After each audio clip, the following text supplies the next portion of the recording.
90 World Experience presenta 90 World Community, la comunidad internacional del fútbol moderno. ¿Se escucha? Con una red de apoyo institucional, acceso a datos prácticos de formación y desarrollo, es un espacio virtual para compartir, crear y disfrutar, profesionalizando la labor en las diferentes áreas del fútbol. Los mejores beneficios de pertenecer a nuestra comunidad son: acceso a una red global de contactos en el fútbol, contenidos de desarrollo e innovación del juego, acceso a 90 World Academy y sus actividades educativas tanto gratuitas como de pago, seguimiento en la creación y presentación de tu proyecto deportivo, promoción de tu perfil profesional. Súmate ahora a 90 World Community y junto a su red de profesionales del fútbol, lleva la gestión y el juego de tu equipo al siguiente nivel. Escríbenos a info@90worldexperience.com o visita nuestra página web www.90worldexperience.com y pide tu suscripción completamente gratis. No te olvides de seguir 90 World Experience en redes sociales y así estar al tanto de todas nuestras actividades, cursos y eventos.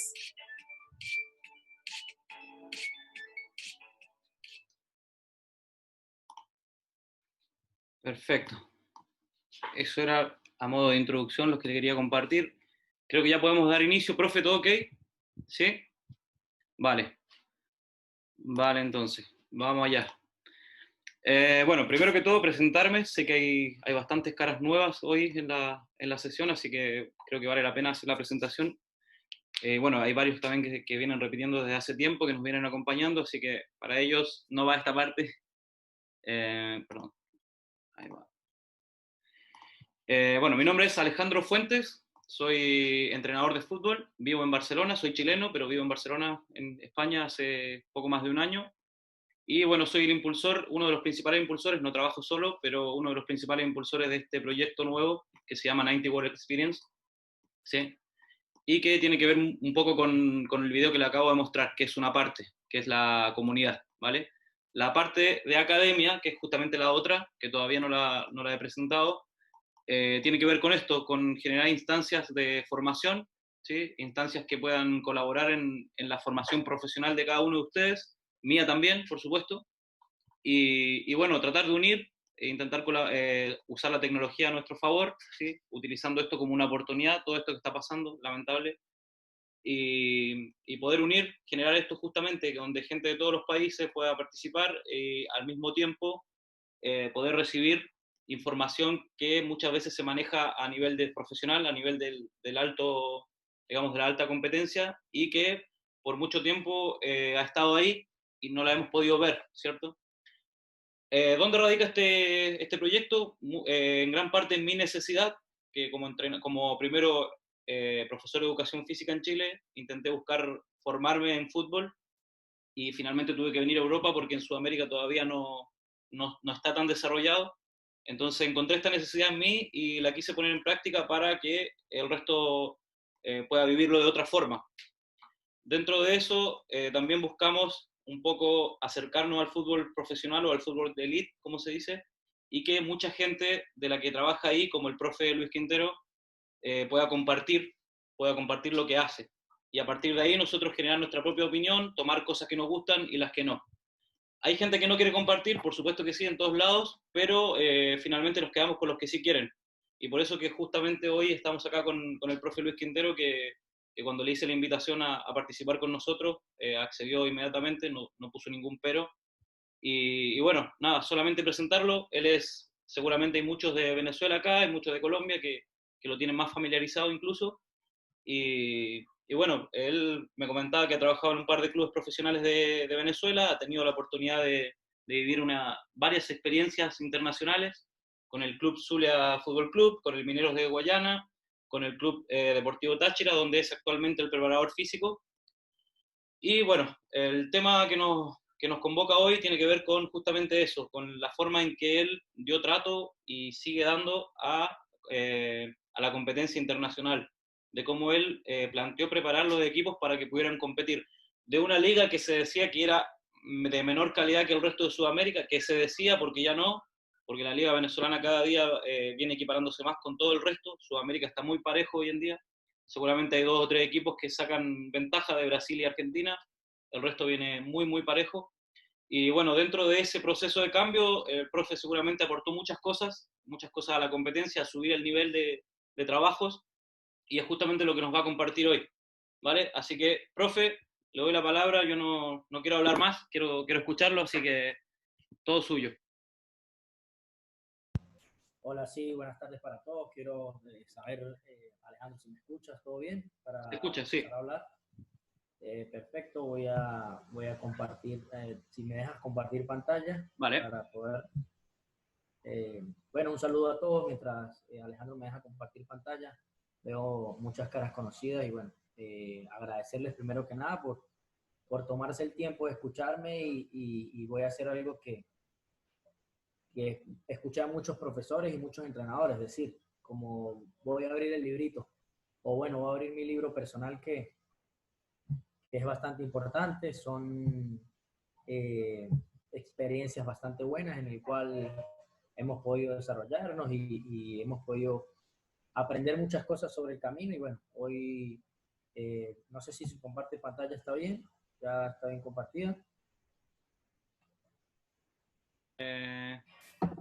No, aún no se ve, pero seguramente está cargando.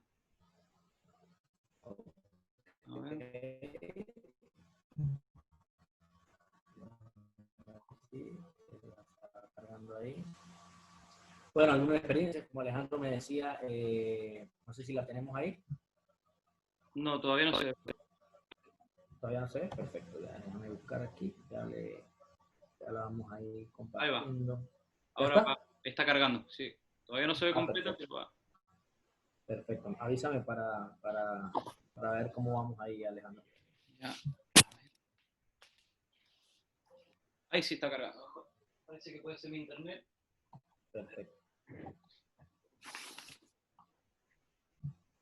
Perfecto, no sé cómo vamos.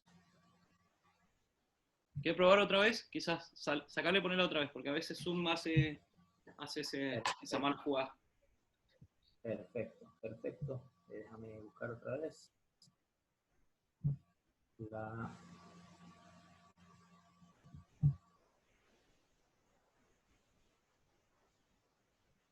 La acción.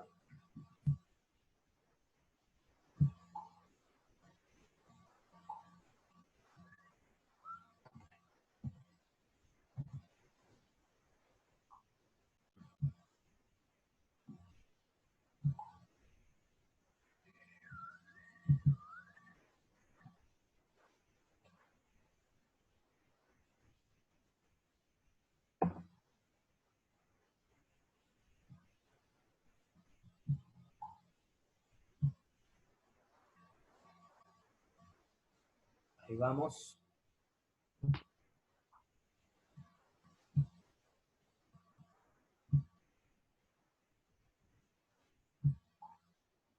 Me dice Alejo, ¿cómo vamos ahí? Todavía no sé. Ahí se ve. Ahí va. Perfecto. ¿Está Ahora que perfecto? la agranda nomás y ya va. Sí.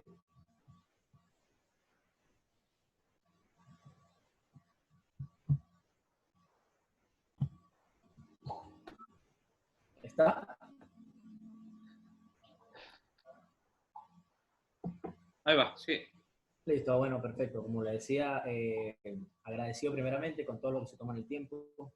Eh, muchas gracias, Alejandro, por la invitación. Creo que es importante y es buenísimo poder escuchar algunas otras experiencias, tanto afuera como algunas que ustedes muchas veces montan. Tuvimos la oportunidad, o tuve la oportunidad de conocer al profe Galván, que lo tuvieron ustedes por ahí. Bueno, ahí fue que conocí la página, que es importantísimo, ¿no? Es importantísimo poder escuchar a entrenadores de tanta trayectoria, entrenadores con tanto perfil y agradecido nuevamente con Alejandro por la oportunidad. Bueno, vamos a hablar un poco de lo que es mi experiencia como entrenador, ya lo decía Alejandro. La preparación física, empezamos a buscar un título, entre Alejandro y yo, realmente queríamos tocar temas bastante importantes y que nos sirviera a todos. Entonces, bueno, ¿por qué la preparación física o la preparación de un equipo venezolano por una Copa Conmebol? Bueno, Copa Conmebol como tal no hay, es Copa Sudamericana y Copa Libertadores, pero como gracias a Dios tuve la experiencia de participar en Copa Sudamericana con Mineros de Guayana y Copa Libertadores con Zulia y con el Deportivo Táchira, entonces decidimos ponerle la preparación de un equipo venezolano para una Copa Conmebol, acondicionamiento y planificación. Entonces, bueno, como dijo Alejandro, mi nombre es Luis Quintero, tengo 13 años dedicándome a ser entrenador, empecé desde muy joven, desde los 17 años, empecé a ser entrenador de fútbol y bueno, después estudié mi carrera de entrenamiento deportivo y me especialicé en la preparación física. Pasé por todas las categorías, creo que es fundamental para cualquier entrenador de cualquier etapa pasar por todas las categorías para conocer al futbolista. Muchos jugadores cuando se retiran saben que conocen todo el jugador, pero cuando pasan de este lado se dan cuenta de que como jugador es una cosa y como entrenador es otra. Entonces, bueno, son todas estas experiencias que nos van ayudando a ser mejores y obviamente te ayuda a diseñar muchos más ejercicios para cuando tienes la oportunidad cuando tienes la oportunidad de ir a un fútbol profesional, vas a tener muchas más herramientas para desarrollar. Acondicionamiento, como les decía, acondicionamiento y planificación. Esto es la clasificación de los cupos internacionales en Venezuela. Voy a arrancar con esto. ¿Por qué voy a arrancar con esto? Bueno, voy a darle una pequeña explicación de cómo se dividen los cupos en Venezuela. En Venezuela tenemos fase de grupos de Copa Libertadores, van 2 a fase de grupos. En Venezuela se dan 8 cupos internacionales. ¿Quiénes van a fase de grupos de Copa Libertadores? 2 equipos nada más, el ganador del torneo Apertura y el ganador del torneo Clausura. Que se define por, aquí hay unos playoffs o una liguilla, como se juega en Colombia, como se juega en México, para que se vayan relacionando un poco. Los 8 primeros pasan a ese octogonal. Primera y segunda fase de Copa Libertadores, bueno, estos cupos los ocupan el primer y segundo puesto de la tabla acumulada. Entre el torneo Apertura y el torneo Clausura se hace una sumatoria como una liga y el primero y el segundo van a segunda fase, a primera y segunda fase de Copa Libertadores. Si alguno de los equipos que quedó campeón está de primero o segundo, pues obviamente el puesto se le da al tercero, al cuarto. Primera fase de Copa Sudamericana. Bueno, Venezuela tiene 4 cupos para esta Copa repartidos de la siguiente manera. Subcampeón del torneo Apertura, torneo Clausura, campeón de Copa Venezuela y tercer puesto de tabla acumulada. Ahí para que tengan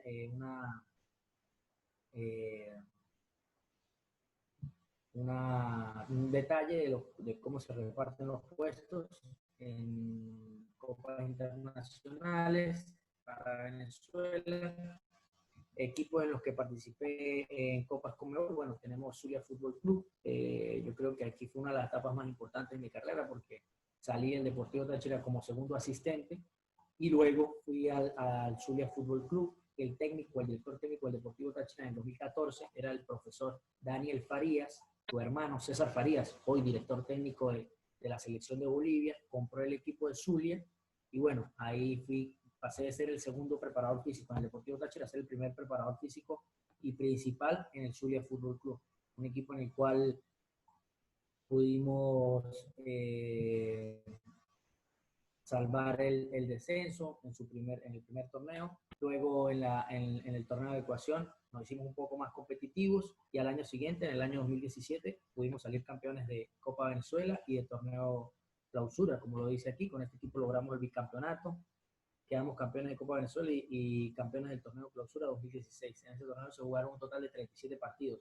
El equipo se preparó para 37 partidos en un torneo, una cantidad bastante alta, porque si juegas 37 partidos, obviamente ahí tenemos que sumar los 18 de torneo, más el octogonal, más la final, más los 2 partidos de final de estrella que se juegan entre el campeón de la Apertura y el campeón de Clausura, más todos los partidos de Copa Venezuela, los cuales se juegan desde los 16avos para los equipos de primera en Venezuela.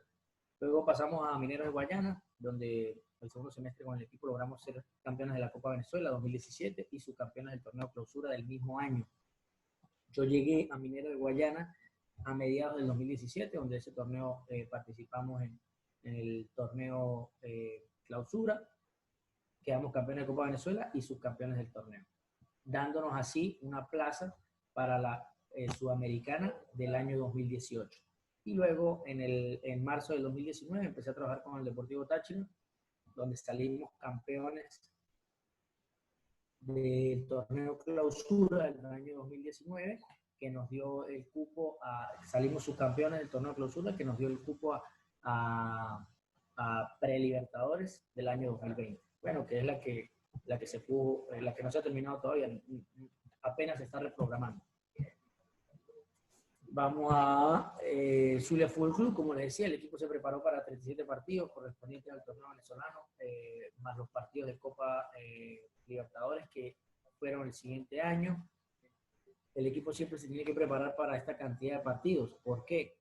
Porque en un torneo corto en el que hay 18 partidos y juegas 2 de cuartos de final, 2 de semifinal y más los 2 de la final, estamos sumando 6 partidos, en los que sumaríamos 28 partidos, y en tal caso de poder haber ido a fase de grupo, y en tal caso no, como pudimos haber ido a fase de grupo, a esos 28 hay que sumarle 6 más de Copa Libertadores, en los que sumaríamos 34 partidos. Y bueno, 37 es un número al que nosotros le damos, si hubiésemos clasificado, o muy cerca que estuvimos de adquirir ese tercer puesto de Copa Sudamericana. Para el torneo de Zulia, ¿verdad? Dividimos la pretemporada en 3 fases. En 3 fases para afrontar los partidos de Copa Libertadores. ¿Cuáles fueron estas fases? Voy un poquito al tema logístico como tal y después voy a entrar un poco a la parte de preparación física que nos tocó. En la primera fase, tenemos, esta etapa se realizó en Maracaibo, ciudad del equipo, constó de 12 sesiones de trabajo en 6 días. En esta fase, aparte de trabajo en cancha, se realizaron trabajos en el gimnasio, en piscina y 3 sesiones de cámara hiperbárica.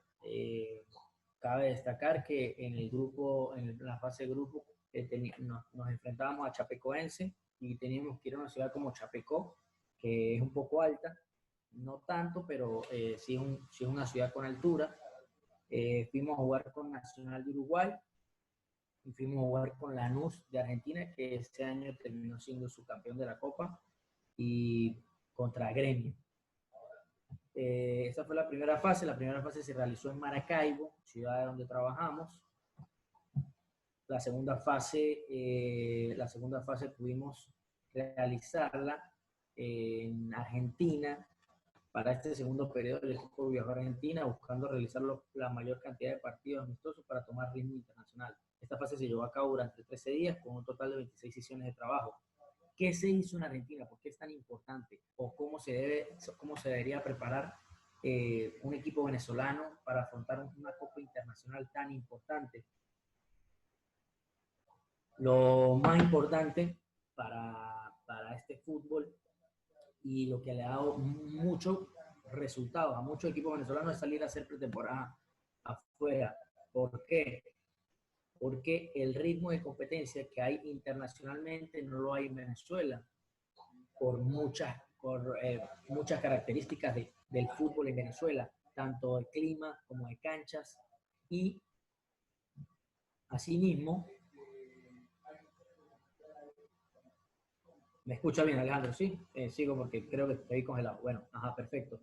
Entonces, en los cuales pudimos desarrollar cerca de 10, 11 amistosos. Nosotros llegamos en enero del año 2017 a Argentina, pudimos realizar cerca de 10, 11 partidos.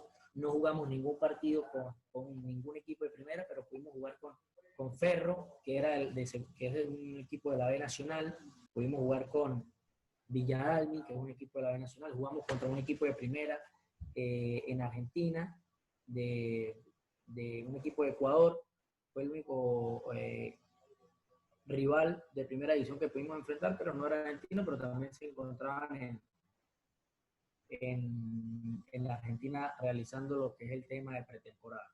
En este aspecto, cabe destacar que el ritmo de juego en Venezuela, como les estaba diciendo, no es el mismo que tal vez en Colombia, en Argentina, es un poco más rápido, y nosotros íbamos a enfrentar a dos equipos sureños totalmente, como Nacional de Uruguay y como Lanús de Argentina.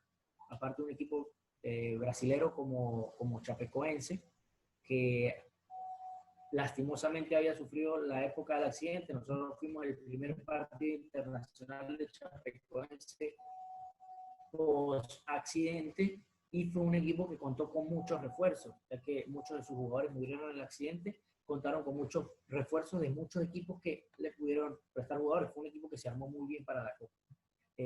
Tuvimos una tercera fase, que la tercera fase pues se realizó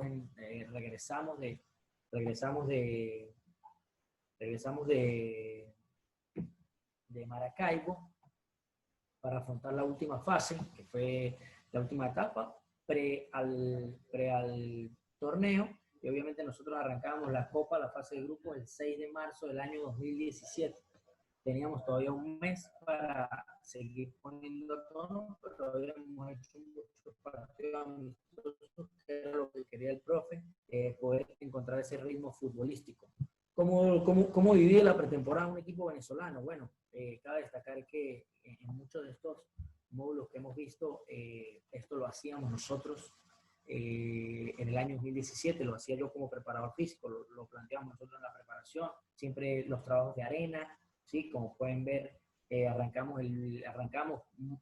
muy previo o muy pronto al año nuevo, arrancamos el 3 de enero, el 2 le dábamos para que los jugadores llegaran, el 3 de enero arrancábamos, como pueden ver, sesiones gimnasio del día 1, sesiones de gimnasio, sesiones de la pelota obviamente va incorporada desde el día 1 también, y bueno, teníamos una fecha de viaje el 9 de enero para viajar y hacer puros partidos amistosos, los cuales pues nosotros le llamamos una pretemporada bastante europea. ¿Por qué? Porque fíjense que los equipos hoy en día en Europa están 1 o 2 semanas en su lugar de origen, y luego van a realizar muchos amistosos para tratar de llegar con buen ritmo de juego. Sabemos que hoy en día ganar desde el primer partido es importantísimo, y no se puede llegar como anteriormente se decía, que el jugador llegaba pesado a la primera fecha. Ya el jugador tiene que llegar con un ritmo futbolístico importante, y bueno, fue lo que se intentó realizar en Argentina. Como ustedes pueden ver, hacíamos 2 sesiones en Argentina, uno de partidos amistosos que nos teníamos que movilizar, pero tratábamos siempre lo posible de meter una sesión de gimnasio para seguir adaptando el cuerpo y preparándolo para los partidos que se venían. Regresamos el 23 de enero a Venezuela, en la que tuvimos una semana de partido normal a un turno. Vamos al 29 de enero y luego lo que se venía era semana de partido. Fíjense lo corto del tiempo que tuvimos, 3 semanas de preparación por una pretemporada, que es bastante corto para una Copa Libertadores, pero contábamos con que el torneo arrancaba en marzo y nosotros podíamos tener ese margen en el cual nos podíamos mover y seguir adaptando un poco más en ese mes, de tratar de conseguir el ritmo futbolístico y de tratar de conseguir la forma deportiva que es tan importante. Resultado final, bueno, era necesario realizar una preparación adecuada de acuerdo a la exigencia que nos demandaba el torneo. Nos preparábamos para afrontar 10 partidos de Copa Libertadores, 19 partidos de torneo de apertura y 8 partidos de liguilla, sumando un total de 37 partidos. Era fundamental conseguir el mayor nivel en la pretemporada para realizar un gran torneo. El resultado final, nosotros jugamos 6 partidos de Copa, en los cuales empatamos 2 de local, perdimos el primero contra el Chapecoense y ganamos un partido de visitante contra Nacional de Uruguay, en el cual quedamos 1-0 allá en Montevideo. En Chapecoense, ganando el partido, con el empate, estábamos asegurando la plaza sudamericana. Perdimos en el último minuto ahí del partido y quedamos sin posibilidades de ir a Sudamericana. Recuerden que el tercero de cada grupo de Copa Libertadores va a Sudamericana, como en su momento lo es la Champions League y la Europa League, que el tercero del grupo siempre va a Sudamericana. Entonces no pudimos conseguir este resultado, pero bueno, el equipo pudo prepararse de buena manera y y dar la talla en el torneo internacional. Luego pasamos a Minero de Guayana, Copa Sudamericana 2018. El equipo se preparó para un total de 31 partidos. ¿Por qué 31 partidos? Porque nosotros en este tiempo solamente íbamos a jugar, no íbamos a jugar Copa Internacional. Primero íbamos a jugar el torneo clausura y la Copa Venezuela, que realmente si juega las dos liguillas no supera los 31 partidos, contando con 25 del torneo venezolano más 6 de la primera parte de Copa Sudamericana. Dividida en 3 etapas esta pretemporada también. Me gusta dividir en 3 etapas. El método que nosotros usamos hoy en día es un método integrado, pero que también va muy de la mano con el ATR, con este método de familiarizar primero esa etapa de adecuación, esa etapa de transformación y esa etapa de realización que se hace sobre el final, sobre todo si se puede contar con partidos amistosos importantísimos. Este primer ciclo se realizó en Puerto Ordaz, ciudad donde es el equipo, constó de 8 sesiones en 5 días de entrenamiento, contenían trabajo en cancha y en el gimnasio. Siempre la pelota desde el día 1 es importantísima. Y bueno, los trabajos de gimnasio que van de la mano con esta etapa, la segunda etapa. Para esta segunda parte el equipo viajó a Puerto La Cruz, una ciudad que cuenta con playa y nos ayudó a aumentar el trabajo físico. Se trabajó 20 sesiones en 12 días, reforzando la parte densa y física de la temporada, ¿no? Ahí pueden ver algunos trabajos en arena que todavía en el año 2018 podíamos usar. Y la tercera etapa, para esta última etapa, regresamos a Puerto Ordaz, ya afinando los últimos detalles para arrancar el torneo. Adicionamos un partido amistoso al inicio de la semana para terminar de engranar al equipo. En este torneo cabe destacar que no se hicieron muchos partidos amistosos. Nosotros fuimos a jugar con Nacional de Paraguay, en Paraguay obviamente, y el equipo, nosotros empatamos allá 0-0 y quedamos 0-0 de locales. Quedamos eliminados en penales, pero bueno, a ciencia cierta el equipo no pudo hacer la pretemporada, no pudo hacer la preparación afuera. Fue algo que nos termina dentro de lo que se puede decir pasando factura, porque obviamente al no tener ese roce internacional, capaz hubiésemos llegado mucho mejor y mucho más engranados. Y bueno, el año 2020, Copa Libertadores, aquí el equipo se preparó para arrancar el torneo venezolano y la Copa Libertadores 2020 en su máximo nivel. ¿Qué hizo el equipo? ¿Cómo vivimos la fase de preparación? ¿Cómo se vivió? El equipo salió subcampeón del torneo, como les dije, jugó nada más 2 fases de Copa Venezuela, el torneo anterior, el clausura del 2019, la pretemporada del 2020 es todo enero en Venezuela. En Venezuela no se juega en enero, en la que la pretemporada arranca muy temprano, el 2-3 de enero, para entrenar todo enero y sobre finales de enero, principios de febrero, empezar el torneo. En la fase 1, que es importantísima, nosotros hacemos mucho hincapié en lo que es la valoración médica para poder obtener un diagnóstico de cada atleta desde el punto de vista científico de salud, y para evitar cualquier evento era necesario obtener una serie de valoraciones médicas. De allí partimos en busca del mejoramiento en su condición física y estado de salud. ¿Qué se hace? ¿Qué hacemos nosotros cuando el jugador puede llegar? No contamos con gran tecnología, pero obviamente contamos con ciertos patrones que debemos cumplir para poder iniciar la pretemporada de la mejor manera. Entre esos destacan exámenes de laboratorio, exámenes de sangre, medidas antropométricas, las vamos haciendo por lo menos una vez mensual desde que arranca el torneo, exámenes cardiovasculares y la revisión odontológica. Para los que están empezando en este mundo y son entrenadores de categorías menores, es fundamental que tanto pequeños como jóvenes, como profesionales, la revisión odontológica. De allí parte gran parte de la salud, tanto física y muscular del atleta, porque una caries, tan solo una caries, nos puede provocar lesiones y nos puede causar mucho daño a la larga. Fíjense que muchas veces los jugadores no están pendientes de su cuidado odontológico y esto termina pasando factura, obviamente, a nivel muscular. Algunas contracturas, algunas rupturas. Todo este tema termina afectando un poco al aspecto físico. La prueba de esfuerzo, que va de la mano con las cardiovasculares, las pruebas de potencia. Hacemos algunas pruebas físicas básicas, como saltos unipodales, saltos bipodales, hacemos algunos tests, realizamos algunos yo-yo test, es una de las pruebas de resistencia que más me gusta.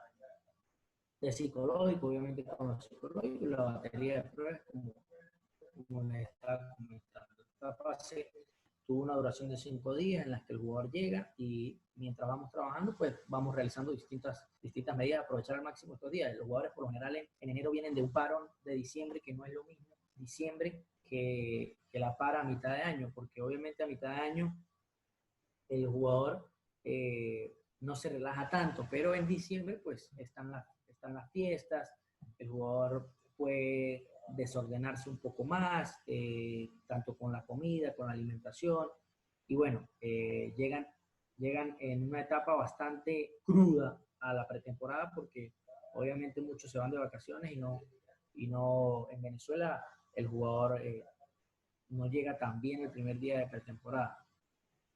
Me imagino que también puede pasar en Sudamérica, debe ser algo muy normal. Algunas de las ligas que arrancan en enero es difícil y bueno, desde que el torneo cambió, lo hemos manejado así. La fase 2, adaptación o fase inicial, costó 20 sesiones de entrenamiento donde se incluyeron trabajo de tipo aeróbico y reacondicionamiento del gimnasio. Además incluimos una sesión de arena. Esta sesión de arena ya en el año 2020 la usamos más como trabajo lúdico, como un trabajito de potencia, pero no es la potencia o la resistencia a la rapidez, no es que la buscamos en la arena, sino buscamos un aspecto más lúdico, que el jugador vaya readaptándose. ¿Sí? Lo hacemos con una sesión de readaptación en la arena, con algunos juegos, con algunos ejercicios previos y más de aspecto propioceptivo, para hacer un aspecto más preventivo. La realizamos en 14 días para adaptar al atleta previo a la fase de carga de trabajo. Utilizamos el método ATR, como les decía, acumulación, transformación y realización. Una fase de adaptación, una fase de transformación, en la cual entre la transformación y la realización ya van partidos amistosos para que el jugador llegue, como les dije, con el mayor ritmo de juego a la competencia. La fase 3, principal o precompetitiva, esta etapa contó con 14 sesiones de entrenamiento en 7 días. El objetivo era la transformación y realización de la carga, siendo el eje principal de la pretemporada. Dicho proceso se caracterizó por el desarrollo de una serie de encuentros amistosos con rivales de alto nivel, donde se buscó consolidar y solidificar la idea. ¿Qué pasó en el año 2020? Bueno, estamos hablando de este año. Nosotros nos enfrentábamos con el Nacional, con el Atlético, con el Independiente de Medellín, perdón. En Medellín. Medellín es una zona alta. En Venezuela, como ustedes pueden saber, hoy en día se encuentra Estudiantes de Mérida en el torneo de Copa Libertadores. Bueno, Mérida es una de las ciudades más altas de Venezuela. Nosotros queríamos ir a hacer la pretemporada en Mérida, pero por lo corto del tiempo que tuvimos en enero no pudimos hacer esa adaptación a la altura. Como preparador físico tuve que buscar otras herramientas como la piscina, como trabajos aeróbicos y de respiración en la piscina para poder desarrollar un poco más pulmonarmente al jugador y que se pudiera adaptar de la mejor manera a la llegada de la altura en Medellín. El primer partido nosotros no pudimos hacer grandes amistosos, hicimos un amistoso con Estudiantes de Mérida, jugamos 2-3 partidos con equipos de segunda división y el equipo no llegó con ese mismo ritmo que tal vez traía la ciudad de Medellín y bueno, como resultado tuvimos en el partido de visitante, perdimos 4-0 y en el partido de vuelta quedamos 2-0, quedando la fase quedando 4-2, pero no tuvimos la preparación adecuada, porque si tal vez hubiésemos ido, Caracas lo hizo, Caracas está en fase de grupos de Libertadores, y Caracas va a enfrentar a Independiente Medellín en su pretemporada a Colombia. Muchos equipos en Venezuela hacen esto, van a Colombia, van a Perú, se mueven por Sudamérica buscando este ritmo que, como les digo, por canchas y por tiempo efectivo, el jugador de fútbol venezolano no es que no está al nivel, sino que el ritmo es un poco bajo en comparación con otras ligas. Esa es la fase 3. Aquí les muestro un poco de lo que es la periodización, cómo periodizamos el trabajo, ¿sí? Esto es un cuadro o un mesociclo en el cual nosotros podemos observar cómo divido yo las semanas, cómo divido los días, horas de trabajo. Pueden ver aquí. Dividimos obviamente periodo preparatorio, que es hasta la competencia, periodo competitivo, que es hasta el día 31, porque ya jugamos el torneo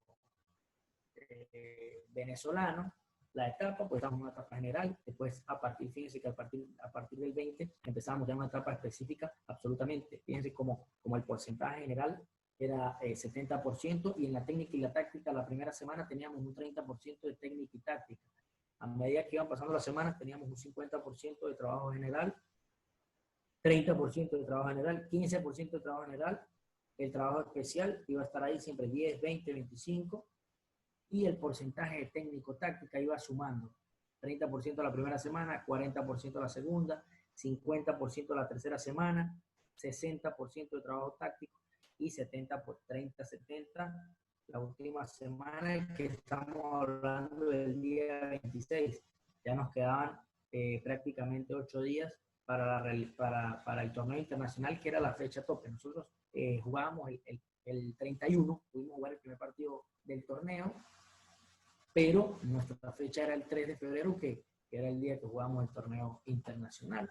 Aquí pueden ver cómo en el cuadro específico, pueden ver aquí TTT, trabajo técnico-táctico. Fíjense cómo empezaba con hora y media en esta semana, 2 horas, 3 horas, 4 horas, iba subiendo hasta que prácticamente toda la sesión de mañana y tarde se daba con trabajo técnico-táctico. Fíjense el trabajo físico. Arrancó con 2 horas en la tarde, 2 horas, 3 horas, 1 hora, y después bajando hasta hora y media, porque tomamos mucha preponderancia el aspecto de trabajo técnico-táctico. Esto es la carga, el ajuste, como le digo, medio de la preparación técnica. Bueno, hablamos un poquito de flexibilidad, carrera continua, rapidez, resistencia a la rapidez, fuerza, saltabilidad, multilanzamientos. Indicador de la carga, bueno, aquí tenemos la intensidad y la densidad. ¿Cómo era la intensidad? Arrancamos, como les dije, con 60%, 75, 85, hasta que ya la última semana o la semana de competencia preparatoria, la intensidad ya era full, la intensidad era 100%. Y la densidad, tenemos que la estábamos trabajando, esto es la supercompensación. La primera semana trabajamos de 3-1, y la segunda semana trabajamos 5 de lunes a viernes, con 2 días que también se trabajaba, que obviamente no había trabajo físico, sino era solo trabajo técnico-táctico, ¿sí? Que eso ya la dejamos a las tareas del profe. Indicador de la carga, bueno, carga preparatoria, fundamental. Algo así es como Luis Quintero personalmente prepara la pretemporada y como prepara el mes de la pretemporada como tal. Aquí continuamos, ¿sí? Esta es la otra parte. Fíjense como la semana, el trabajo específico y el trabajo especial ya competitivo, que ya es un microciclo de choque, porque ya estamos en semana. Fíjense lo que les decía, entramos al 1 de febrero, el día 4 la competencia estaba para el día 4 de febrero. Aquí, martes 4 de febrero, fue cuando jugamos el primer partido internacional. Tuvimos cerca de un mes para la preparación. Fíjense como aquí esta semana solo fue hora y media de trabajo, en el cual pudimos seguir desarrollando, pero ya se le da mucho énfasis al trabajo técnico-táctico como tal. Alejandro, ¿todo bien? Levántame la mano ahí porque... Perfecto, dale, chévere. Bueno, aquí como pueden ver, y bueno, después la semana de trabajo, porque se jugaba domingo. Entonces, bueno, semana larga, como pueden ver, la cantidad de horas y la cantidad de horas de la semana, ya el periodo totalmente competitivo, semana de choque, tipo de microciclo específico. Fíjense como la táctica ya es un 70% en la semana, la parte física ya es un 30%, y bueno, seguimos trabajando 3-1 y 5-2 en semana larga. ¿Por qué 3-1 aquí? Porque jugamos el 4, ¿sí? El 4 de febrero, pero ya el viernes jugamos partido de torneo y de visitante, en el cual el día 13, o no, el día 12 el día 11 recibíamos a Independiente de Medellín. Entonces una semana muy corta en la cual se trabajó 3-1 porque del aspecto de supercompensación, porque obviamente teníamos un partido de más. Ese es el aspecto de la supercompensación o del trabajo. Bueno, quiero ir a una parte que quiero hablar de este tema. Uno de los primeros que quiso preparar a los equipos, yo creo que bueno, todos en esta sala lo deben conocer, el profesor César Farías, en el año 2014, el Deportivo Táchira se preparó para jugar fase de grupos de Copa Libertadores. Históricamente, es uno de los equipos venezolanos que ha llegado más lejos, jugó cuartos de final de Copa Libertadores en el año 2004. ¿Y qué hizo el profesor César Farías? Bueno, el profe, que fue uno de los que le digo, uno de los personajes que se puede decir, implementó que los equipos venezolanos fueran a jugar partidos internacionales, fueran a hacer pretemporada afuera, sobre todo por el ritmo. Esa anécdota la contaba hace poco en una conferencia, y él decía que en el año 2004, aquí, el equipo fue a Argentina y jugó cerca de 10, 12 partidos, en los cuales todos los equipos de segunda, tercera los golearon a Táchira. Todos los equipos de segunda los golearon. El equipo jugaba en la fase de grupos, en ese 2004 jugaba contra Tolima, eran los que estaban en el grupo, Tolima, River de Argentina, ese Táchira de César Farías pudo empatar 2-2 allá en Argentina y pudo empatar 0-0 en su partido inaugural aquí en San Cristóbal. Ganó todos sus partidos de local, empató todos sus partidos de visita, no perdió ningún partido. Y ese equipo de César Farías llegó invicto a la fase de cuartos de final contra Sao Paulo, de Luis Fabiano, de Rogério Ceni, ese equipo que a la larga termina jugando semifinal en esa copa que termina ganando Once Caldas. Entonces, César Farías es uno de los precursores que los equipos venezolanos vayan a jugar o vayan a hacer sus pretemporadas afuera, sobre todo por el ritmo de competencia. Tenemos otro antecedente, el Caracas en el año 2008 también llegó a cuartos de final, pero ellos no realizaron pretemporada afuera. Fíjense este dato, en el año 2011, el Deportivo Anzoátegui jugó a Copa Sudamericana, también ellos realizaron pretemporada en Argentina. En el año 2014, Daniel Farías, el hermano de César Farías, en el año 2014, aquí hubo un pequeño error, el técnico, yo pertenecía al equipo, el técnico ellos jugaban fase de grupos de Copa Libertadores, y el profe Daniel Farías también hizo pretemporada en Argentina, pudiendo conseguir cerca de 11, 12 amistosos. El equipo termina eliminando a Cerro Porteño de la pre-Libertadores y entrando a la fase de grupos de Libertadores. Una campaña muy buena y bueno, muy respetada. El equipo termina siendo campeón del torneo clausura en el año 2014. Y en el año 2017, con el profe Daniel Farías, fíjense que el que empezó con los partidos amistosos afuera del país fue el señor César Farías. Daniel Farías, su hermano, siguió el ejemplo. Daniel Farías en 2014 igualmente, y en el año 2017 con el profesor Daniel Farías tuvimos la oportunidad, César Farías como dueño, Daniel Farías como técnico, de poder hacer la pretemporada afuera. Entonces, bueno, vamos a una de las partes que más quería explicarles en esta pequeña ventana. Fíjense, estos fueron los partidos del Deportivo Táchira y les voy a hablar del tiempo efectivo. Muchos de ustedes me dirán, profe, pero ¿qué es tiempo efectivo? Bueno, el tiempo efectivo es el tiempo que el balón dura en juego, que el balón dura en play. Entonces, ¿por qué es tan importante? ¿Por qué el tiempo afuera es tan importante? ¿Y por qué los equipos venezolanos tienen que ir a prepararse afuera o a tener ritmo de competencia? Porque otras ligas tienen un poco más de tiempo efectivo. Y voy a esto.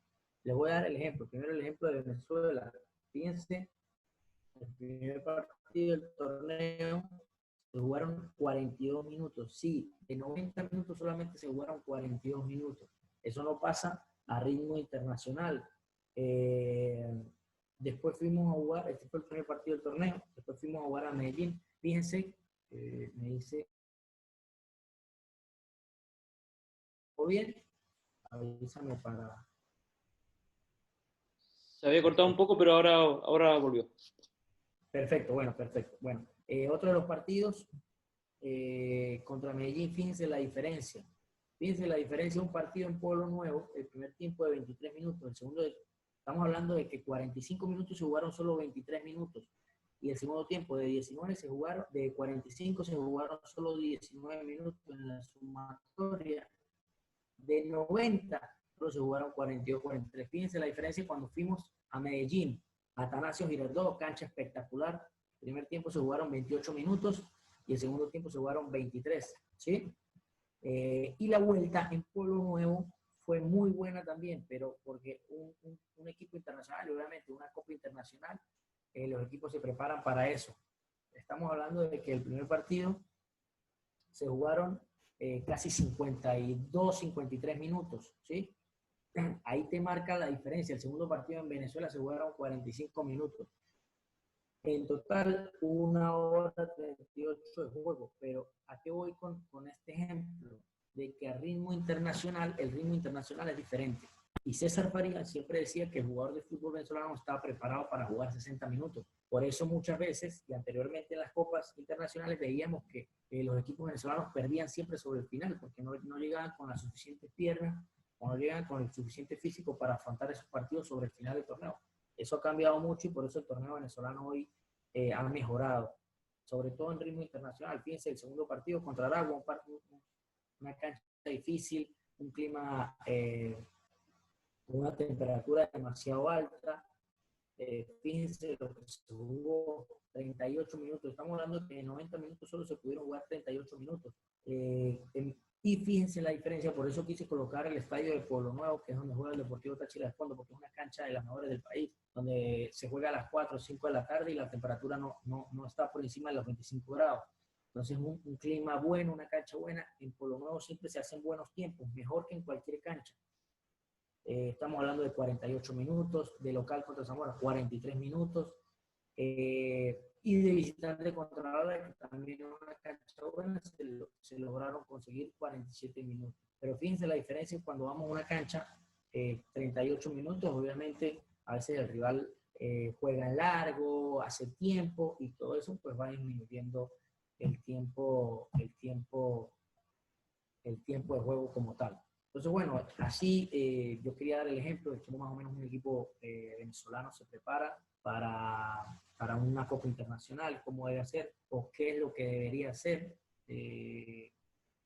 No entré en trabajos especiales porque creo que el título era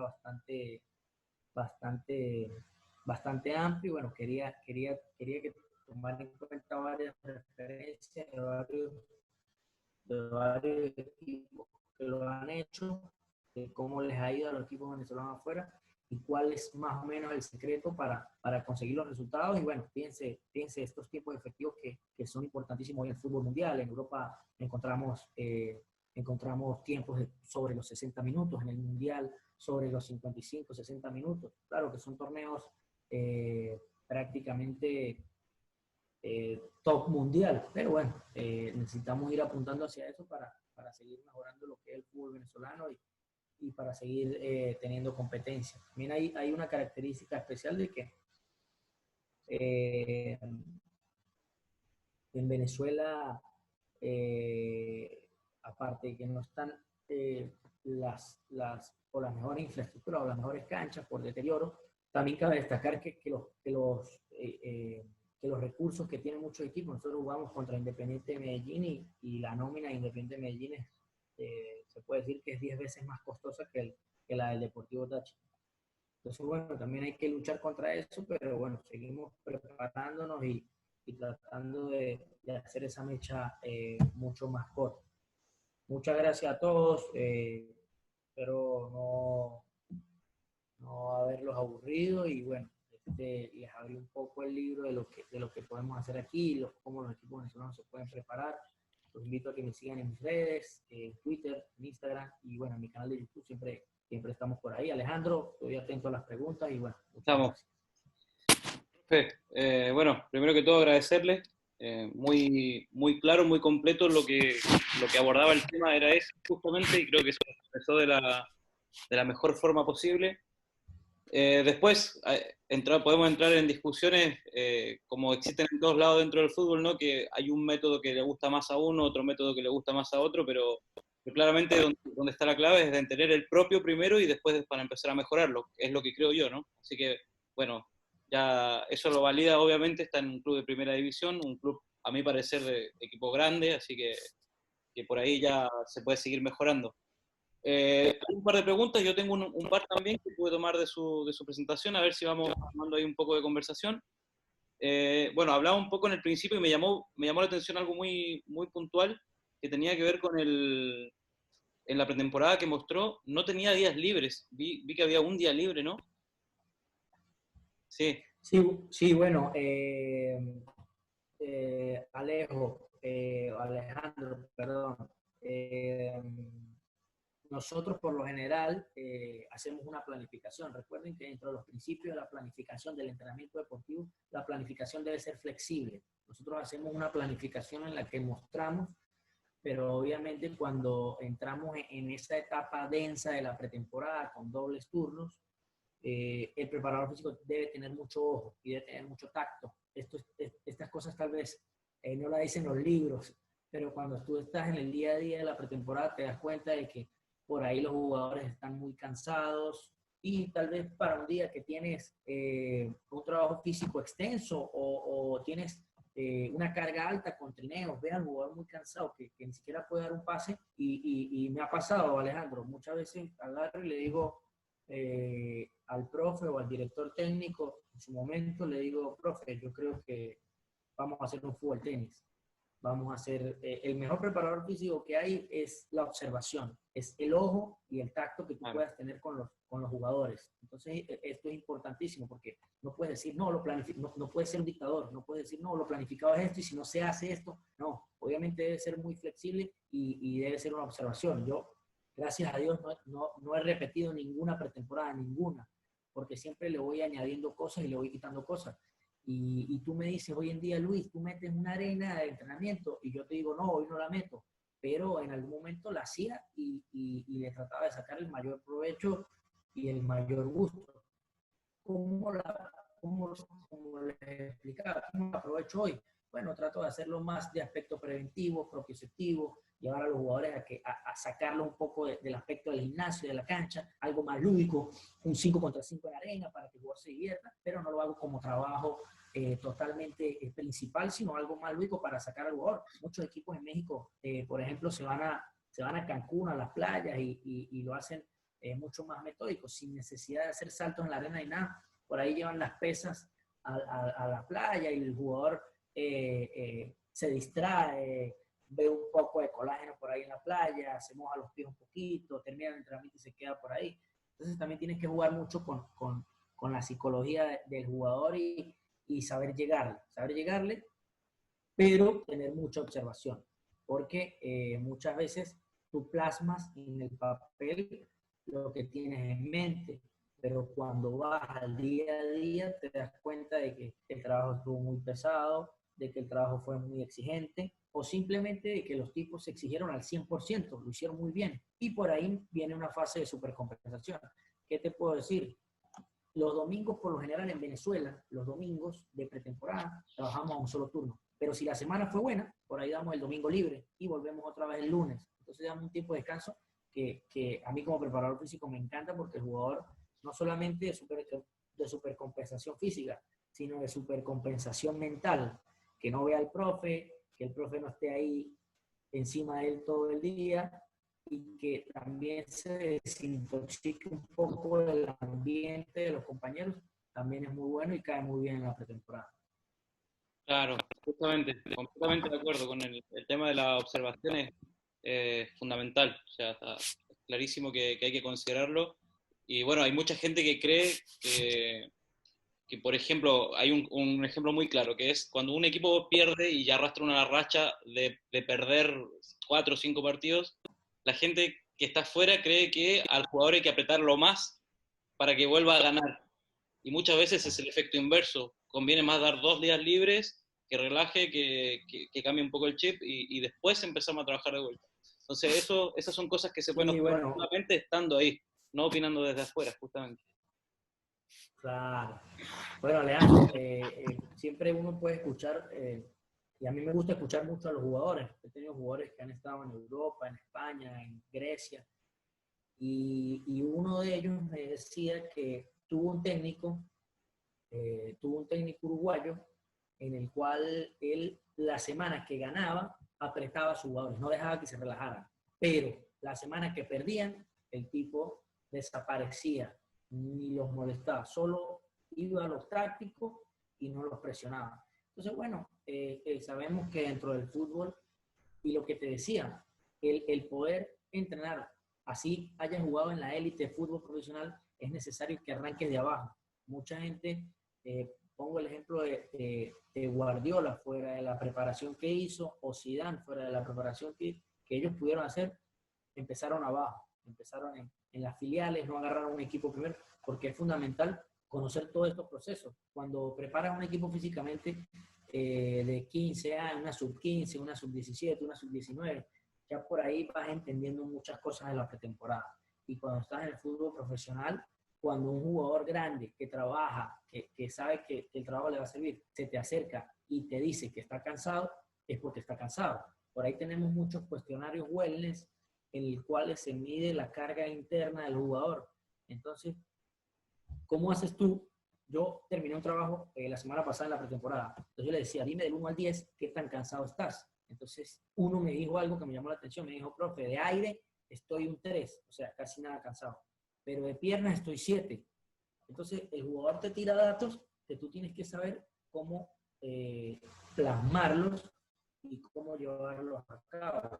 ¿Sí me entiendes? Entonces, es mucha observación. Esto, arrancar en categorías menores para todos los que están aquí, es muy bonito el fútbol profesional, pero la satisfacción que te da el fútbol menor es una satisfacción mucho más sana y es una satisfacción mucho más beneficiosa cuando tú ves que el jugador desarrolla todas estas cosas o todas estas herramientas que tú le puedes dar.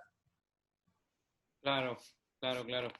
Justamente, ahí yo me quedo también con a ver, hizo un uso de una palabra ahí que me quiero colgar para la siguiente reflexión, que tenía que ver con, habló un poco de lo que es la pretemporada europea, ¿cierto? Y que en Sudamérica también hay un mito, que también fui parte de ese, que una vez que llegué acá también después lo pude derribar, que tenía que ver con que la gente ahora estaba creyendo que en Europa la pretemporada era solo hacer rondos y con eso bastaba que los jugadores ya estaban listos. Por supuesto que yo considero que el jugador europeo es mucho más disciplinado, por lo tanto, de vuelta de vacaciones llega en un estado de forma mucho mejor que el sudamericano. Lo que decía usted, que a veces después de las fiestas el jugador venezolano podía llegar un poco descuidado. Claro, no, yo no me imagino, por ejemplo, un Robert Lewandowski volviendo gordo a la pretemporada del Bayern, por ejemplo. Entonces, bueno, ahí hay que considerar también el método de trabajo, porque si mis jugadores llegan plenos físicamente, con, digamos, la parte basal, ya sí puedo empezar a trabajar de otra forma a que me llega un jugador que está 3 kilos por sobre lo que y no hizo nada en sus vacaciones. Entonces, claro, ahí está otra vez la observación, que es muy importante. Entonces, claro, ese era el punto Sí, sí, de pretemporada europea, pretemporada sudamericana, un poco de hablar de eso. sí, bueno, Alejandro, aquí el mentor de César Farías, el profesor Lino Alonso, es un canario que hizo mucho en el fútbol menor. Él murió hace cerca de 3 años en Bolivia cuando el profesor César Farías dirigía The Strongest. Él decía, Luis, yo le decía, que me quería ir a preparar a Europa. Y él me decía, Luis, no puedes venir a hacer los mismos puentes que hay en Europa. No puedes venir a hacer las mismas cosas que hay en Europa, porque Europa es Europa y Sudamérica es Sudamérica.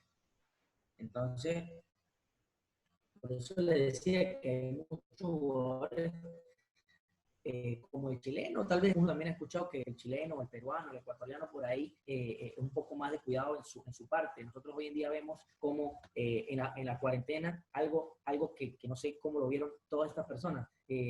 ¿Por qué Messi tiene un gimnasio en su casa? ¿Por qué Messi tiene, no sé, la famosa foto que sale contra la Real Sociedad, donde lo agarran por la cintura y se le ve el cuádriceps súper desarrollado? Eso, realmente eso no lo saca porque en Barcelona hacen rondos todos los días. Ni Cristiano llegó mucho mejor de cómo se fue a la pretemporada porque fue a la casa a jugar con sus hijos. Es obvio que la parte física es fundamental, pero hay una gran variante en esto, que el futbolista, como podemos ver a Sergio Ramos en una foto de hace un par de días donde sale súper rayado, decimos nosotros en Venezuela, y vemos que el jugador sabe que su futuro y su dinero tienen que invertirlo en su cuerpo porque son las herramientas que les va a dar mucho más para ser profesionales. Voy a contar una anécdota de un jugador argentino que tuve la posibilidad de tener en Zulia.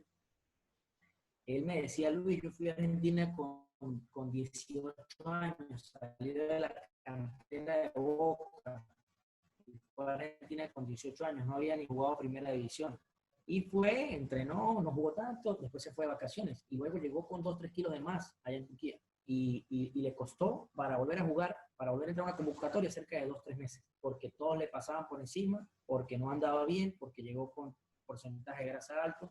Entonces, si esto pasa en un club de media tabla en Turquía, ¿cómo se puede esperar un Real Madrid o un Barcelona donde Mourinho llega, hace 90 minutos de entrenamiento diario, pero el jugador está perfectamente condicionado para lo que se va a hacer en el día? Nosotros tenemos que hacer 4 o 5 días de adaptación para que el jugador pueda volver a las canchas. Pero estamos hablando de que los jugadores europeos, la parte disciplinaria es netamente muy cuidadoso con ese aspecto. Claro que sí, sí, sí, sí. Ahí hay un factor importante a considerar. Bueno, yo voy a hacer la última y después me voy con lo que es, con lo que son las preguntas que están en el chat, ¿vale? Es la última, más que nada, modo de, digamos, de intriga que tengo, es consultarle, como está en el medio, está en la liga, digamos, saber un poco desde su punto de vista, qué cree que le falta ahora al jugador individualmente. Ya sabemos que la liga quizás en los tiempos de efectivo de juego tiene algo en contra en relación al resto de las ligas de Sudamérica, pero a nivel individual, ¿qué cree usted que le falta al jugador venezolano para dar el siguiente salto? Porque ya competitivos son, o sea, ya están dentro de la competencia sudamericana. Ahora, para que puedan llegar a ganar algo, a pelear por algo importante, ¿qué cree que podría ser el siguiente paso? ¿Cómo lo mejoramos?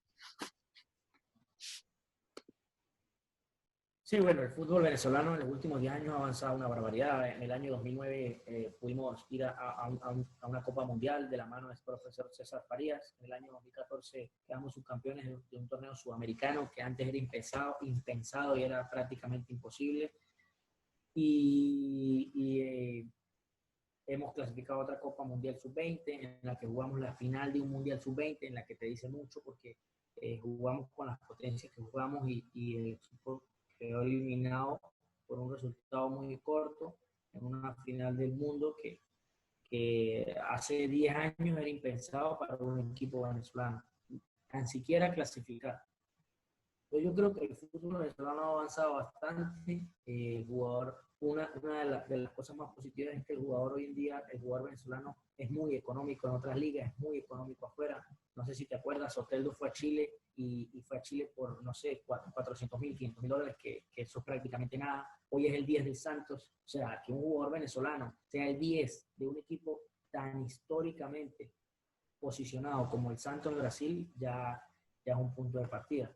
Pero bueno, creo que una de las cosas que más le puede seguir ayudando al futbolista venezolano es la parte dirigencial. La parte dirigencial tanto de los equipos como de la federación.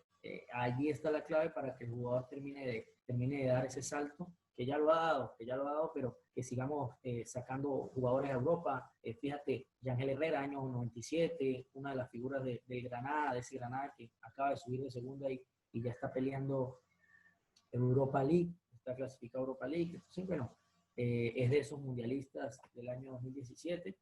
Pero bueno, creo que la parte fundamental para que el jugador siga creciendo va de la mano con el aspecto dirigencial y con el aspecto disciplinario. Hoy en día el jugador de fútbol de hace 15 años se cuida más y ve el fútbol como una profesión. En Venezuela, Alejandro, te comento, cuando tú decías que ibas a ser un futbolista profesional o que ibas a ser entrenador y que ibas a vivir de eso, te miraban como una locura. Porque en Venezuela el deporte rey es el béisbol.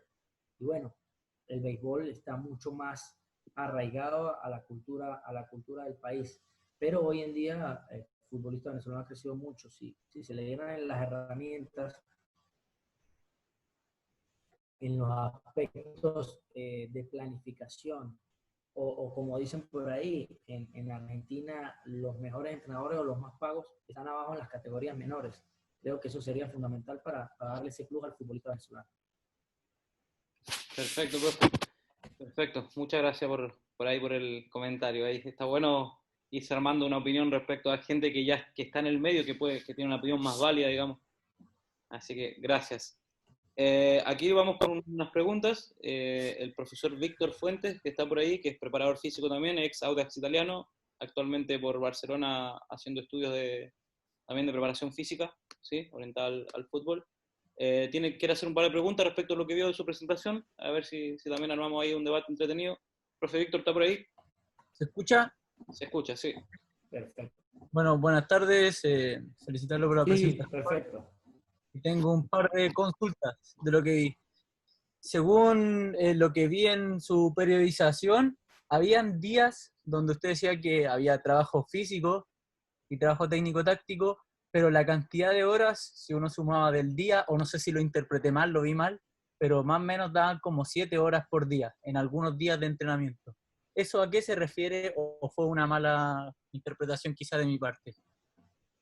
Sí, bueno, por lo general que el trabajo táctico, técnico-táctico, pudiste ver que hayan 4 horas de trabajo técnico-táctico. Es difícil que el jugador esté 4 horas haciendo un trabajo específico de ronda, pero entonces ahí sumamos trabajo de video con el técnico, trabajo de roller, se suman todos los trabajos. Entonces, si sumas esa cantidad, pueden ser 7 horas al día, porque el jugador debe llegar hora y media antes a ver su parte de video tanto con los profes o los asistentes audiovisuales como con el director técnico. Entonces sumamos todas esas partes. La parte física siempre va de la mano y me gusta meter el trabajo de crioterapia en ese mismo trabajo. Entonces cuando vas sumando el trabajo físico, el trabajo de video, el trabajo de crioterapia, el trabajo de estiramiento, el trabajo de acondicionamiento, te van dando todas esas horas. Como te dije, yo tengo que planificar lo más cercano a la realidad para luego acercarme y saber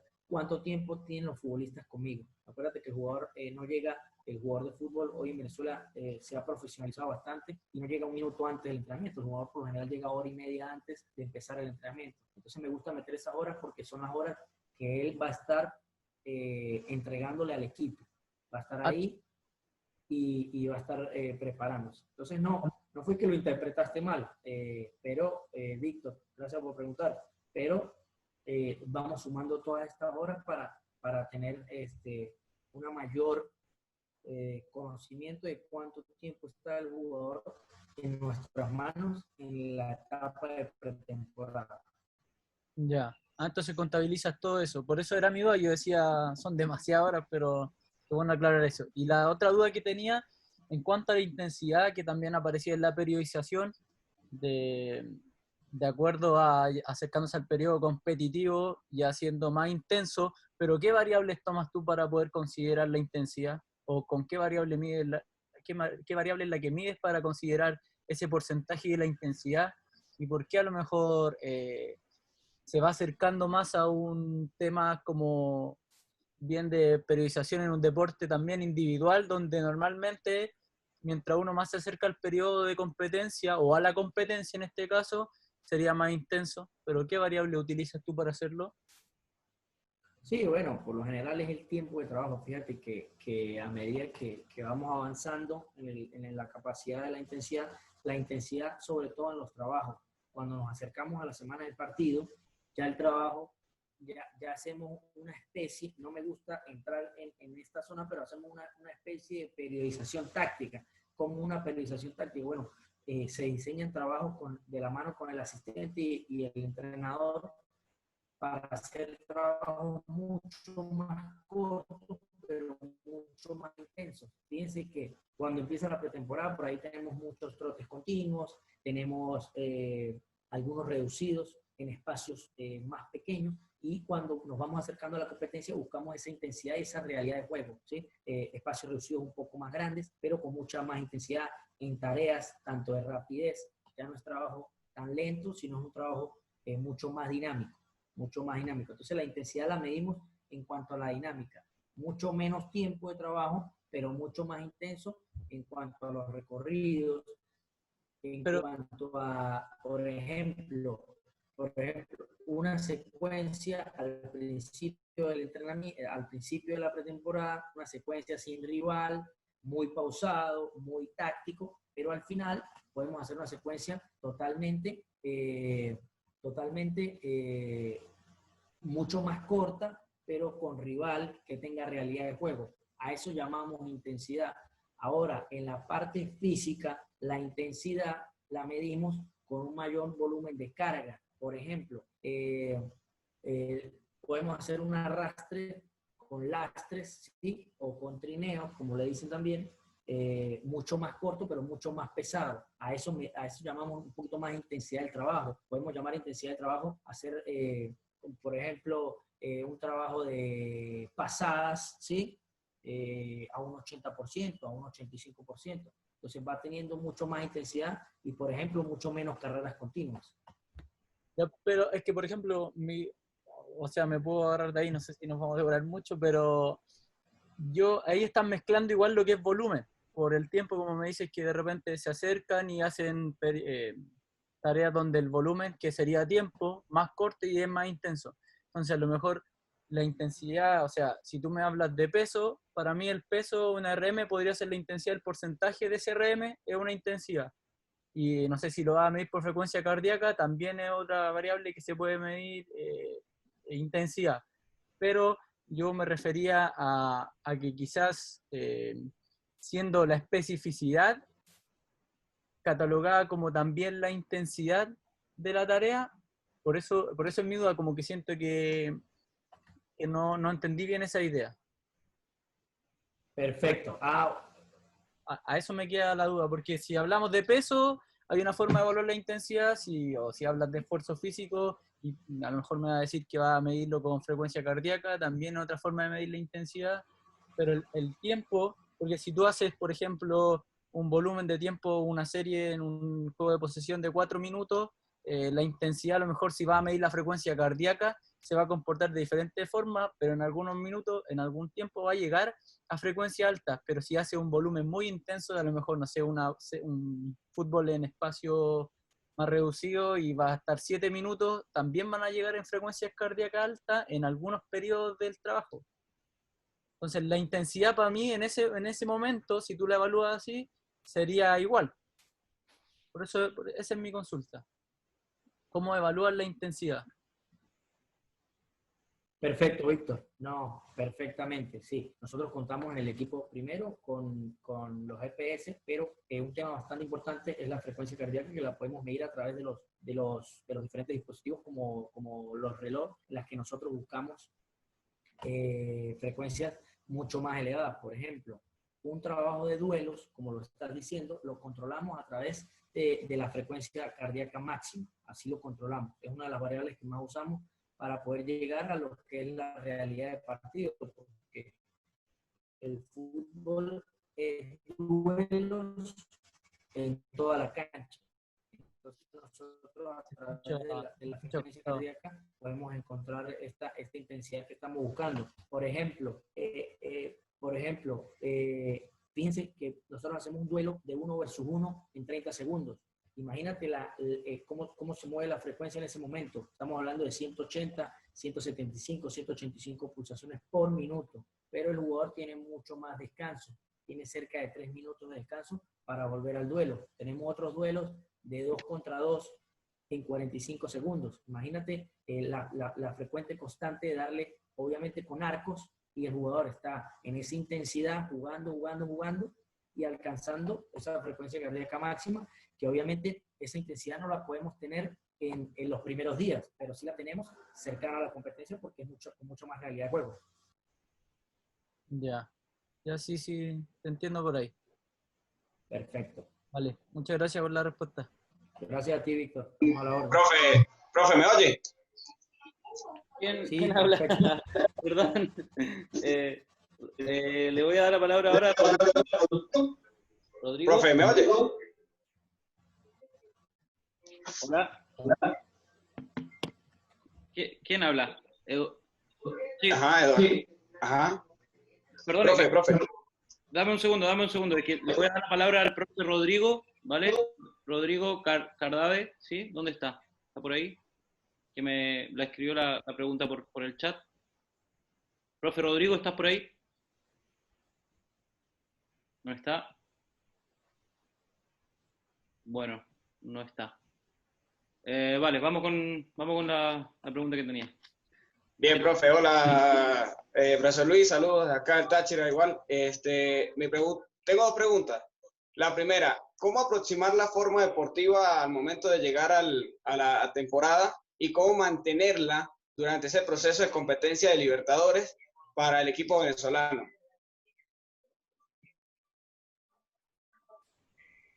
Perfecto, hola Eduardo, saludos papá. La forma, como te decía, la forma deportiva es fundamental tratar de llegar, como yo lo explicaba anteriormente. Si no puedes llegar al primer partido, pesado, tienes que llegar ya con una forma deportiva adecuada. Entonces, para eso son las pretemporadas, para tratar de minimizar el error y tratar de llegar lo más adecuado al partido. Ahora, mucha gente cree que, y es un mito, como lo decía Alejandro hace rato, Edward, si quieres pones en silencio para poderte responder, porque eso, exacto. Gracias. Bueno, entonces, como lo decía ese rato Alejandro, o lo discutía con él, es importantísimo no solamente tener la pretemporada, porque también existe el mito de que el futbolista es un tanque y que en la pretemporada se llena de gasolina. No es así. Nosotros adaptamos una forma deportiva en la pretemporada, pero después, para mantener esas cargas, tenemos semanas largas en las que también metemos trabajo físico y al jugador debemos mantenerlo de cierta manera, teniendo trabajos de resistencia, de fuerza. O sea, no es solamente la pretemporada, sino que el jugador se pueda mantener adecuadamente. Y obviamente en el torneo te va a pasar mucho que vas a tener jugadores lesionados, se van a perder partidos. ¿Qué haces tú? Bueno, a esos jugadores tienes que tratar de llevarlos a la forma adecuada, pero con una pretemporada es mucho más fácil porque el jugador tiene una base. Ahorita con esta cuarentena nos dimos cuenta de que al jugador que más o particularmente al jugador que más le ha costado el tema de volver es al juvenil. ¿Por qué? Porque el juvenil no tiene esa misma memoria fisiológica que tiene un jugador con 10 o 15 pretemporadas encima. El jugador grande o el jugador con más experiencia es mucho más rápido de adaptar a esta forma deportiva que el jugador juvenil que se le complica un poco más porque no tiene la misma memoria fisiológica. ¿Está bien? Está bien, profe. Y la otra pregunta. Sabemos que el jugador venezolano, pues, muchas veces tiene ese efecto de conformismo, que es el que hablaba el profesor Alejandro, ¿sí? De que hemos evolucionado en cuanto a la evolución del equipo colectivo, ¿sí? Pero ¿cómo hacer para que el jugador venezolano mantenga esa intensidad de competir?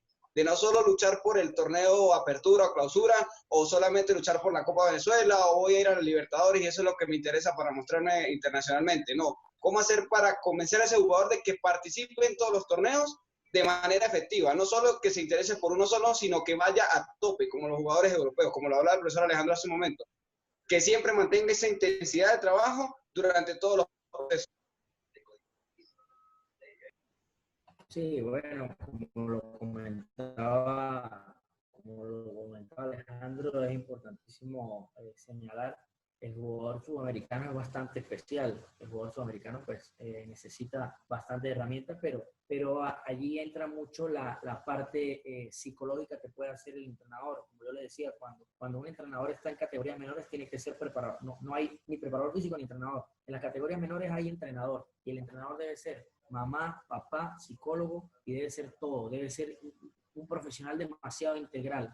¿A qué voy con esto? De que cuando el director técnico está en esas etapas, debe buscar la mayor ambición del jugador, y esa es la clave de muchos técnicos en la actualidad, que puedan sacar lo mejor de cada jugador, de que el jugador pueda ir a cada torneo con la misma ilusión. Fíjense que no solamente en Venezuela, Edward, fíjate que en las grandes, en la Copa Italia, en la Copa del Rey en España, muchos equipos grandes se quedan afuera. ¿Por qué se quedan afuera con equipos de segunda? ¿Por qué se quedan afuera con equipos de tercera hasta de cuarta división en Inglaterra?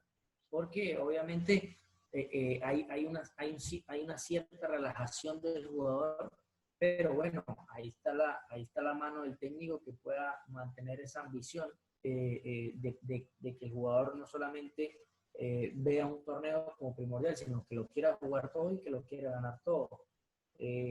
Hay algo que ha pasado desde hace unos 10 años, que ya los equipos no te juegan solamente para ganar la Champions o para ganar la Liga. Hoy en día los clubes grandes quieren ganar Copa, Torneo y Champions. O sea, quieren ganar todo. Entonces, fíjate que hoy en día, si el Barcelona no gana la Liga y no gana la Champions, torneo fracaso. Si gana la Champions y no gana el torneo, si no gana los 3 torneos, entonces, dentro de lo que cabe, creo que va muy de la mano. No solamente podemos poner el ejemplo de Venezuela, sino que por lo general las copas o las copas de los torneos, como la Copa del Rey, los jugadores tienden a relajarse un poco porque son equipos de menos nivel y son equipos o jugadores de menos nivel, y bueno, siempre hay estos fracasos. Entonces creo que es importantísima la mano del técnico para saber motivar y para saber llevar el grupo de la mano y siempre en busca de todos los objetivos. Gracias, profe.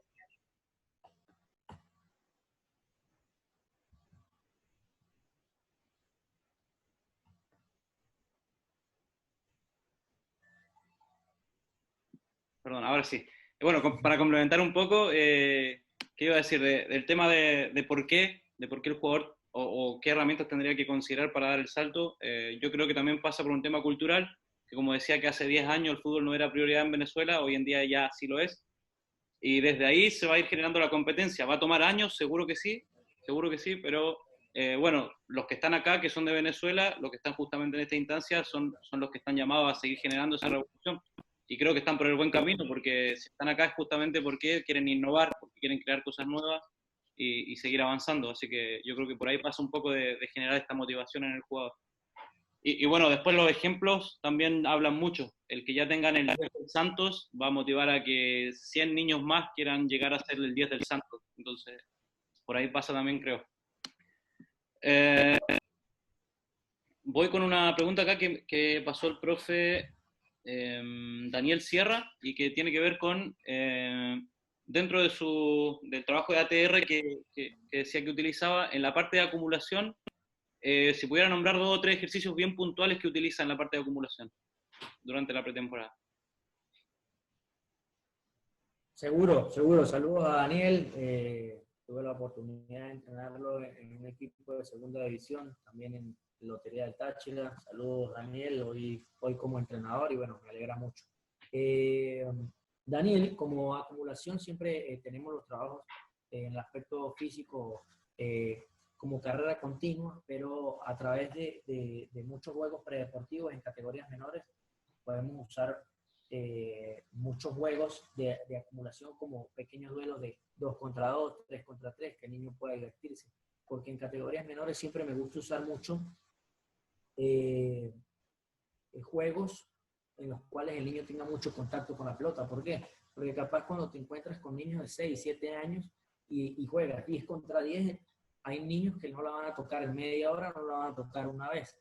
En cambio, con estos trabajos de acumulación, nosotros buscamos la forma, buscar sobre todo el contacto. Había algo que nos preocupaba ahorita bastante, sobre todo el tema, personalmente me preocupó bastante y lo escuché en muchas reuniones. El tema de el jugador estaba en la casa haciendo la pliometría, salto, toda esta parte física que nosotros los preparadores físicos enviábamos para que el jugador se mantuviera de la mejor manera, mantuviera forma, pero había algo que me preocupaba, que era el golpeo de la pelota, porque cómo íbamos a hacer cuando volvían de la pretemporada, cuántos en su casa podían golpear la pelota, tan solo recibir un pase fuerte ya el tema de los abductores les podía afectar. Entonces creo que un trabajo de acumulación siempre parece mentira, pero un trabajo de 4 contra 2 en un rondo es un trabajo perfecto de adecuación porque es un trabajo bastante aeróbico en el que el jugador se mantiene moviendo y si estás 20 minutos, el jugador muchas veces, lo que les decía, la observación,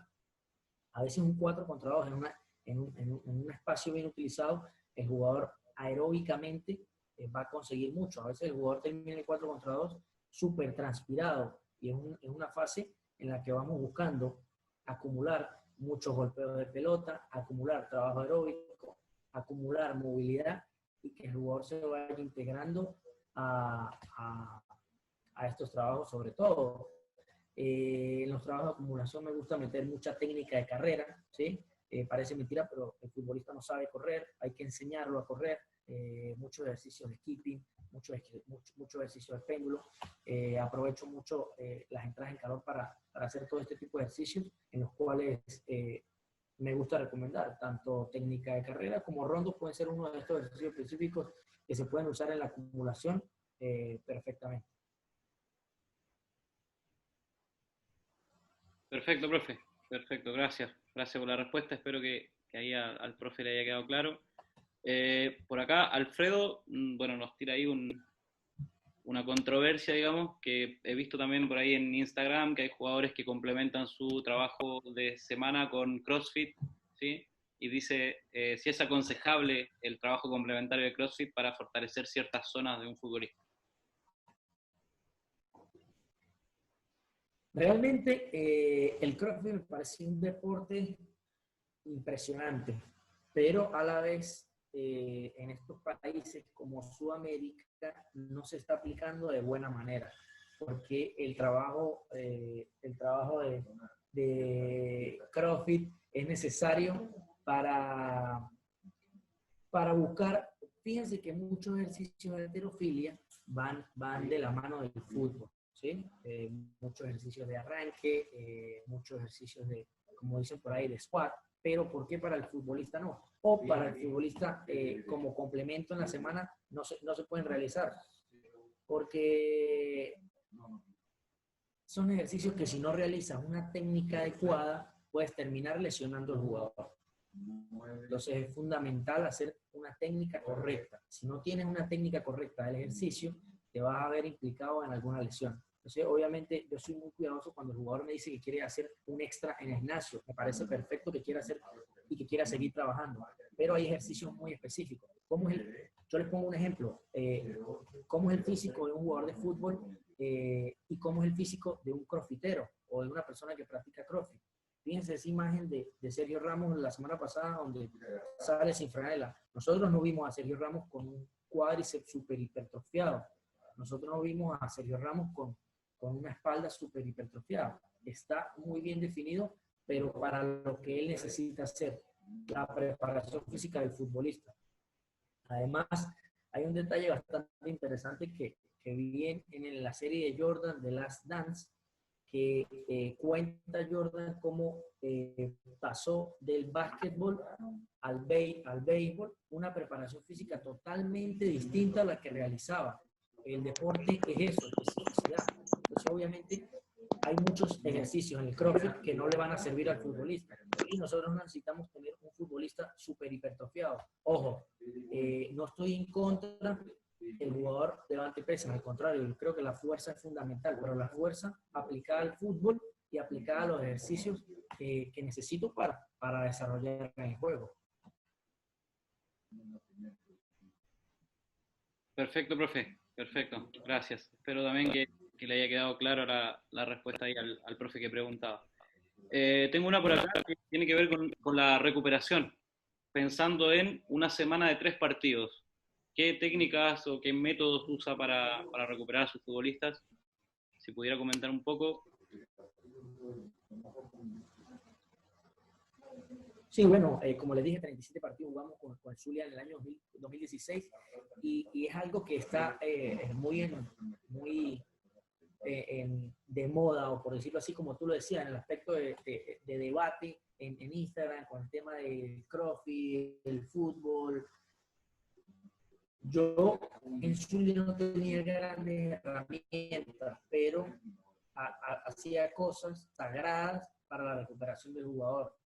No, al tener tan pocos días de recuperación es imposible tener días libres, Alejandro, es imposible jugar el domingo y dar lunes libre, porque el martes tenemos que recoger a los jugadores con una pala, diríamos en Venezuela, o sea, tendríamos que levantarlos, el jugador no arranca, entonces hay que trabajar inmediatamente el otro día para sacar toda esa carga, pero trataba de hacer una especie de entrenamiento regenerativo post partido. ¿De qué se trataba? Un trotecito para lavar, decimos en Venezuela, muy suave después de los partidos, estiramiento obligatorio después de los partidos y la crioterapia después de los partidos. Hoy tenemos otras herramientas con las cuales yo no contaba en el año 2016. Hoy tenemos fan roller, que el jugador ya está muy adaptado al masaje. Entonces, todas estas cositas, además de que hay algo fundamental en el miércoles o domingo, que es la alimentación. Cuando te encargas de darle la alimentación pre y post partido al jugador, que el jugador no solamente juegue y se vaya a comer lo que él quiera. El otro día le di una entrevista que Guardiola se había molestado porque en el Bayern el jugador debía salir y cenar en un restaurante donde era obligatoria la cena, no era del equipo ni nada. El jugador debía salir del partido e ir a cenar allá. Y el jugador que no iba a cenar estaba multado, porque obviamente el jugador es un activo del club y tiene que cuidar todos los detalles. Parece mentira, no te puedo decir si es 50% crioterapia, 40% alimentación, no. Es 10% crioterapia, 10% estiramiento, 10% alimentación, 10% descanso del futbolista, 10% entrenamiento invisible. Cada parte es fundamental y si se cuidan todas las partes, seguramente vas a poder llegar o tener mejores resultados cada día. Y bueno, después la suplementación que pueda darle el jugador. Perfecto, profe. Bien, bien, bien. Espero también que le haya quedado claro ahí a quien estaba preguntando. Me pregunta por acá el profe Cristian, ¿sí? Profe Cristian Villagrán de Chile, preparador físico de la Universidad Católica de Chile. Está por ahí conectado y bueno, le doy la palabra para que le haga la pregunta. Hola, buenas tardes. Cristian por acá. Hola Luis. Hola, muchas gracias Alejandro por el pase. Te quería hacer una pregunta. Tú mencionaste un control de la carga a través de utilizar un dispositivo GPS. ¿Y por qué te hago esa pregunta? Si acaso, ¿cuáles son las variables que utilizan para el control de la carga interna a través del estímulo de la carga externa del control con GPS? Y si de alguna manera esa variable tiene realmente una importancia en el control de la planificación que ustedes tienen a través del método ATR, que es muy distinto al microciclo estructurado, por ejemplo, que es semanas tipo establecidas en relación a situaciones técnico-tácticas. Sí, hola, profe Cristian, ¿cómo estás?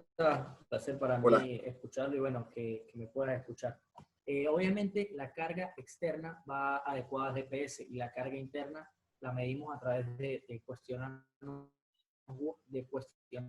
wellness o de la frecuencia cardíaca que nosotros podamos hacer. Obviamente en la semana tenemos la oportunidad de contar con GPS en la cual, como le decía el profe Alejandro, debemos tener mucha observación, pero después tenemos un cierto kilometraje que estamos cumpliendo. ¿Okay? ¿Qué pasa? Muchas veces el director técnico se quiere extender en los trabajos. Nosotros contamos con saber el en vivo de cada jugador. Con el GPS contamos si él tiene desbalance, más desbalance una pierna que la otra. Le preguntamos porque el GPS nos arroja estos datos.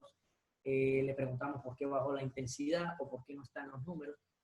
Cada jugador es un individuo diferente. Y nosotros, a través de, obviamente, la primera semana que tuvimos los GPS no lo podíamos medir, pero hoy en día sabemos en qué distancia se mueve cada uno y qué trabajos tienen y qué trabajos no tienen para saber diferenciar. Entonces, creo que va muy de la mano poder contar con esta herramienta, sobre todo con el en vivo, cuando el jugador, la mayor carga interna que nos puede dar es este desbalance entre algunas de las piernas, que por lo general el jugador presenta alguna molestia y nosotros podemos retirarlo del entrenamiento con este dato que nos está arrojando. Pero directamente el GPS no te da carga interna, te da una carga externa en la que tú puedes moderar los entrenamientos y moderar la cantidad de kilómetros que quieras alcanzar en el día. Por ejemplo, hay los espacios, cuando trabajamos espacios reducidos, 36 minutos de espacio reducido en tiempos de 4, hacemos 2 canchas y hacemos 3 vueltas de 5 contra 5 con tareas tácticas. El jugador en estos espacios reducidos alcanzan los 6, 7 kilómetros. Entonces muchas veces el profe tiene o quiera agregar un trabajo más y bueno, ahí entra la parte del preparador físico para decirle que ya está bueno, que falta o que posiblemente alguno de los jugadores esté muy por debajo de los kilómetros. Entonces a ese jugador se le hace un trabajo para que complemente lo de los otros compañeros. Fíjense lo que hablábamos de la cultura del jugador. El profe Cristian, no sé si te pasa ya que muchas veces en los espacios reducidos el jugador se para en una esquina, por ahí no corre tanto. Y bueno, nosotros debemos saber qué jugadores no hacen este recorrido para cuando termine el entrenamiento poder complementar y que pueda llegar a la carga que nosotros planificamos. Perfecto, ya, no, gracias. Y en relación a eso, por ejemplo, del valor de la carga interna, ¿manejan un valor de la unidad arbitraria? Por ejemplo, ¿cuáles son los valores más o menos en relación a la carga interna que arroja el GPS? Por ejemplo, te hablo de que yo aquí el control del entrenamiento a través del GPS, una marca que no voy a promocionar, pero no importa, pero nos entregan bastantes valores con el player load, o la carga interna del jugador. Algunos en otros dispositivos se denomina carga metabólica. Aquí se denomina player load, o la carga interna del jugador. Entonces, más o menos, en esos valores, que es las variables que te entrega la mayor cantidad de aceleraciones y desaceleraciones por sesión de entrenamiento. Entonces, no sé si manejan un parámetro de esas características desde el punto de vista metabólico, que obviamente tiene que coincide con lo neuromuscular. Sí, lo que pasa es que el GPS es muy externo, entonces tratamos de que el jugador, eso lo medimos de la parte interna, más que todo con los relojes. Entonces podemos saber, por ejemplo, el doctor me dice, este jugador hoy no hizo la cantidad no quemó la cantidad de calorías necesarias o estuvo muy por debajo del rendimiento. Entonces ahí lo vamos llevando. El GPS que nosotros usamos no me da esa variable de player metabolic, pero sí la he escuchado, profe. Sí la he escuchado, pero no, el GPS que nosotros contamos no nos da esa variable. Ah, perfecto, claro. Algunos dispositivos no te arrojan esa variable, por eso te lo preguntaba. En el caso del dispositivo que utilizamos sí arroja, pero también, a pesar que te hago esa pregunta, ese alcance, pero también nosotros utilizamos la plataforma Wellness de todos los días. Medimos la carga interna, la percepción subjetiva del esfuerzo. O sea, después termina el entrenamiento con una percepción y cuando llegan de la mañana al entreno, también a través de la plataforma Wellness, que nos entrega un valor mucho más asertivo de su situación individual. No, agradecido, no, bien. Un detalle no menor, no menor, porque el número de aceleraciones y desaceleraciones justamente es lo que se debate hoy día en Europa de lo que ha cambiado el fútbol. de cuántas se están haciendo en espacios más cortos en relación a lo que se hacía hace 10 años atrás, al menos en la Liga Española, por ejemplo. Entonces, es un dato quizás que vale la pena considerar, digo, en equipos de primera división, al menos. No en mi área todavía, pero puede ser interesante. Muchas gracias. No, pero está buenísimo porque fíjense que mientras los espacios más cortos de reducido tienen mucho mayor campo de desaceleración que cuando haces espacios más grandes. Exacto. Entonces, lo que dice el profe es súper importante porque dependiendo del trabajo que tú planifiques, pues es lo que estás buscando en el día, si quieres más aceleraciones, si quieres menos desaceleraciones, pero fíjense la diferencia, cuando tienes un entrenamiento de espacios reducidos, tienes más desaceleraciones y aceleraciones, pero cuando puedes el día jueves, por ejemplo, vas a hacer fútbol, consigues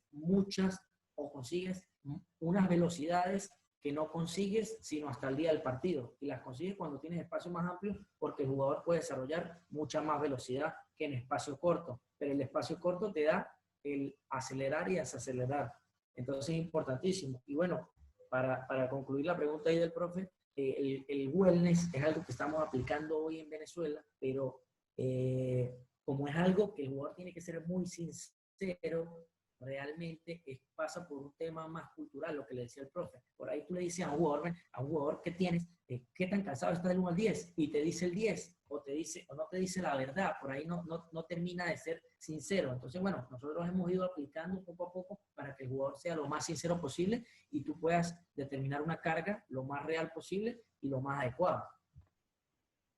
Claro. Y bueno, como decíamos, es un proceso. De a poco lo van a ir asimilando. Hace pocos años lo subjetivo en el fútbol sudamericano era imposible de aplicar. Hoy en día ya tiene mucho más, digamos, más auge, así que me parece que ese es el camino. Profe, yo creo que estamos, ¿sí? 1 hora y 45 minutos, creo que ha sido suficiente. Muy buena presentación, muy relacionada con el tema que habíamos dicho, se explicó claro, ¿sí? Es su método de trabajo, ahí después, bueno, la diferencia está en que en el fútbol profesional dicen que los resultados mandan, así que si levanta la copa con el Táchira, quiere decir que todo lo que vimos hoy está perfecto. Vale, bueno, nada más, agradecer a los que estuvieron presentes, síganos en redes sociales, vamos a seguir haciendo este tipo de instancias, diferentes países, estamos intentando relacionar, ya les conté un poco de lo que se trataba. Estamos lanzando nuestra academia virtual ahora en 15 días más, con un par de cursos orientados a la dirección técnica y a la preparación física. Así es que visiten nuestra página www.90worldexperience.com y redes sociales Instagram, Facebook, LinkedIn. Profe, le agradezco la palabra para despedirse y por mi parte muchas gracias a todos. No, muchas gracias a todos, gracias a los que se tomaron el tiempo de escuchar mi humilde experiencia y bueno, mi humilde opinión y de esto se trata, de poder escucharlos a todos y de aprender cada día y gracias a ustedes por las preguntas porque obviamente te hacen pensar un poco y te hacen analizar. Gracias Alejandro, estamos a la orden y bueno, síganme en mis redes sociales, cualquier pregunta, cualquier duda. Estoy a la orden con lo que quieran saber y bueno, para compartir el material, escríbanme que estoy a la orden. Un abrazo grande. Saludos de Venezuela, Táchira. Un abrazo a todos. Muchas gracias por participar. Adiós.